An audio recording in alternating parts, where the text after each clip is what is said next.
স্ত্রীর কোথায় হাত রেখে ঘুমালে সারা রাত নফল নামাজের সওয়াব পাবেন? স্ত্রীর কোথায় হাত রেখে ঘুমালে সারা রাত নফল নামাজের সওয়াব পাবেন?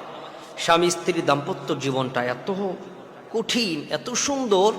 আল্লাহ রাসূল সাল্লাল্লাহু আলাইহি সাল্লাম বলেছেন, যদি তোমরা স্বামী স্ত্রীর রোমান্টিক সময়টাকে যদি তোমরা কাটাও, তাহলে তোমাদেরকে আল্লাহ সুবহানাহু ওয়া তাআলা নফল ইবাদতের সওয়াব দান করে দেবেন।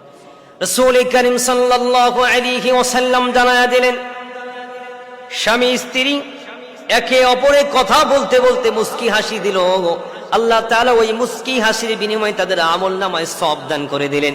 স্বামী স্ত্রী একে অপরে প্রাইভেট সময় পার করছে, মেলামেশা করছে, ওটাও যদি আল্লাহর জন্য হালাল ভাবে হয়, আল্লাহ তাআলা বলে প্রতিটা মুহূর্ত স্বামী স্ত্রীর জন্য আমি নফল ইবাদতের সওয়াব দান করে দিলাম। স্বামী স্ত্রী একে অপরের হাত ধরেছে, হাতের গোনা মাফ করে আল্লাহ তাআলা নফল ইবাদতের সওয়াব দান করে দিল। স্বামী স্ত্রী